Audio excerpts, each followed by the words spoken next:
இனியகாலை வந்த நாங்கள்.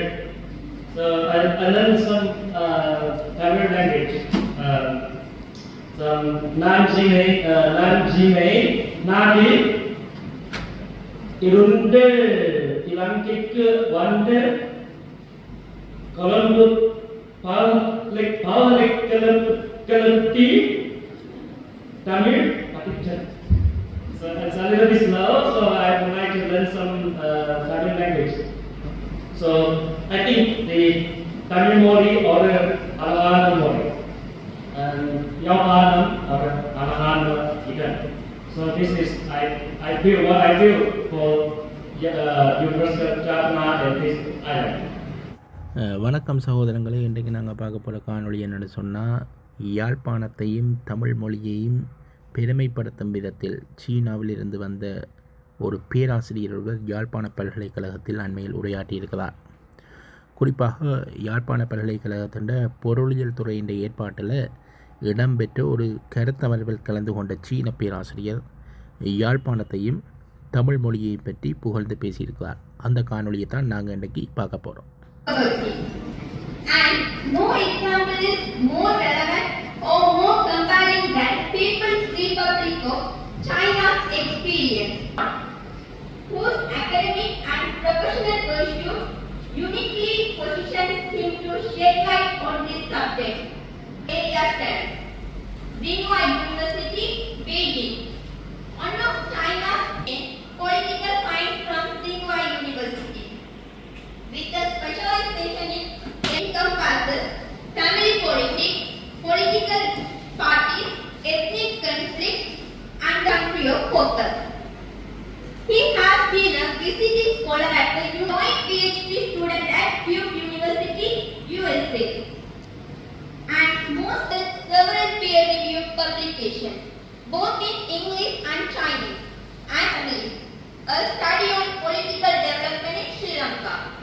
His recent Jaffna giving him a unique on-the-ground perspective that bridges academic analysis with lived realities. We are indeed fortunate to have him with us today.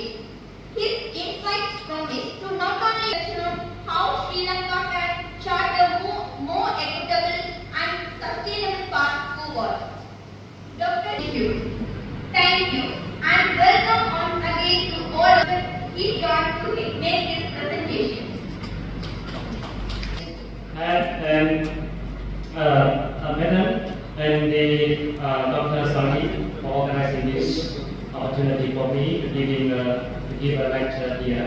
It's very honorable because I have been visiting here twice last year.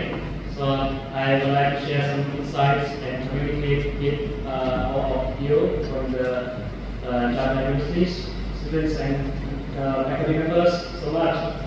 So I really appreciate it. Thank you again. So இனியகாலை வந்த நாங்கள். So I learned some Tamil language. Some Nanjime நாடி இருந்து இலங்கைக்கு வந்து கொழும்பு பல்கலைக்கழகத்தில் தமிழ் படித்தேன். So it's a little bit slow, so I would like to learn some Tamil language for appreciating for some this kind of particular and fantastic region in the north of Sri Lanka. So I think the Tamil mori or Alana mori and Yavanam or Alana ikan. So this is I feel what I feel for University of Jaffna and this island. So actually I have been here the first time in 2017.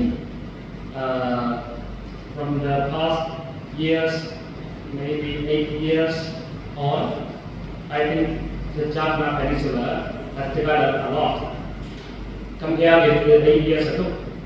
So today I would like to share some insights and some experience from China to let all of the audience know what's happening in China and what can Sri Lanka.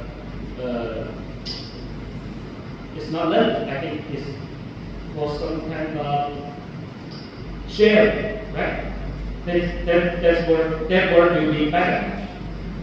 So in this lecture, I will firstly explore China's development, and then just as the topic showed in the poster.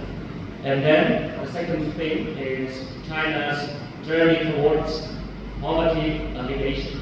We call it the anti-poverty war in China, right? So examine the key policies and strategies that were instrumental in his case, in this success. So in the third part, we will look at, I'm sorry, forgot my slides. So, okay, this 4 parts. In the third one, we would like to include in the selection context. Alright?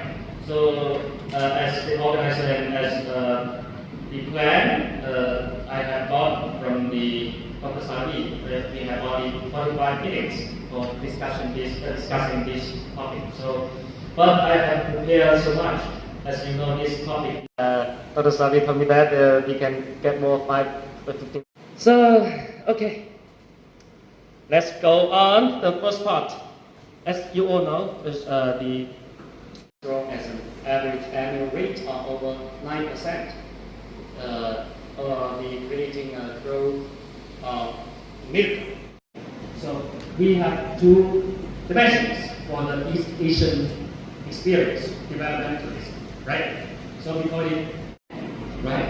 As you all know, in macroeconomics, in East Asian developmentalism represented by Japan at that time, from the 1970s, 1980s. We call it the Goose model.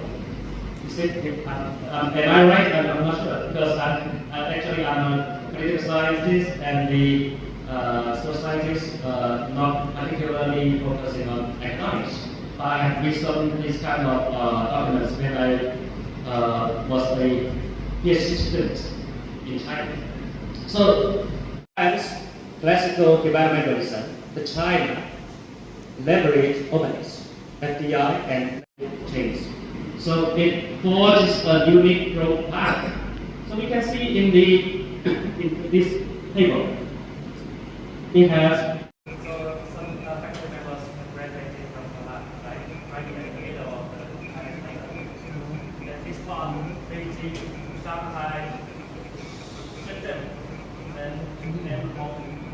will affect the economic progress much. I mean, that's remarkable. India, on the other hand, is a democracy like us. We like to vote every 5 years for whoever, but if it's, and negatives as well, for consistency in policy and kind of thing. So anyway, this is a sort of difference between this and environmental economics. For which I came across one type of program was there, conversion of cropland to forest program. That means CCFP, or grain for green. grain for Green. Grain for green. green. GRWN, green. Yes. Yeah, grain for green, or that is also called as conversion of cropland to forest. So that is involved with ecology. So In Jaffna. no, I'm asking this related to China. Yeah. So this program was there, which is related to this poverty alleviation. That's why I am asking is, when we are trying to alleviate poverty, we have to maintain the ecological balance as well. Yes. So how this program, because this is transferring the cropland, which was becoming less fertile. This poverty alleviation and this program the balance between ecology and poverty alleviation? Yeah, thank you, Madam. So I think this problem is another key point for the anti-poverty war in China. Yeah, it means that it is related to the environment, right? Environmental protection. So that in the strategy of the poverty alleviation in China is our president. If we deployed much of the resources from the cropland or something else like a mountain forest, they will burn our next generation's future. Maybe like that. So how can we do? How can we success? I would say manufacturing sector or industrial sector is what creates a lot of employment and thereby support poverty alleviation.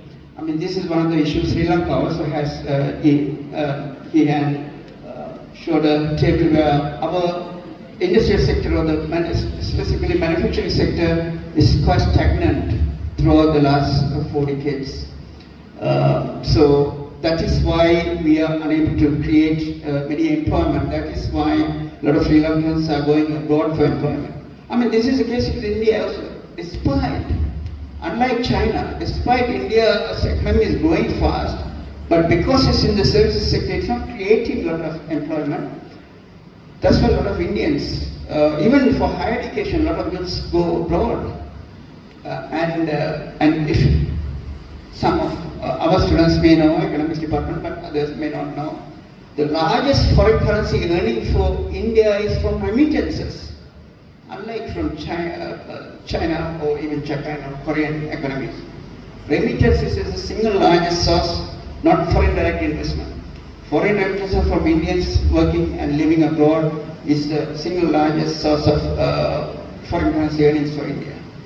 That may show some weaknesses. Perhaps I think Indian government realizes that now there are programs to become a global factory or whatever. China is regarded as a global factory in the past at least 3 decades, since about 1990s. India is also thinking that because India also has learned its lessons. So I think the traditional linear path from agriculture sector to industrial or manufacturing sector, then to services sector perhaps provides a more sustainable growth, employment generation kind of thing. Whereas if we leave from agriculture straight to the services sector, like even in Sri Lanka, in the late 70s, when we started opening our economy, around 30% of our GDP came from agriculture and others followed. Now agriculture is less than 10%, but manufacturing is stagnating. Only services is above 55%. I mean, that is in the regional provincial economy systems. So perhaps that's one of the things.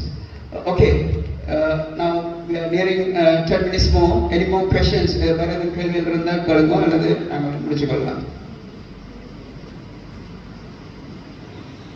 Any more questions? 4th year,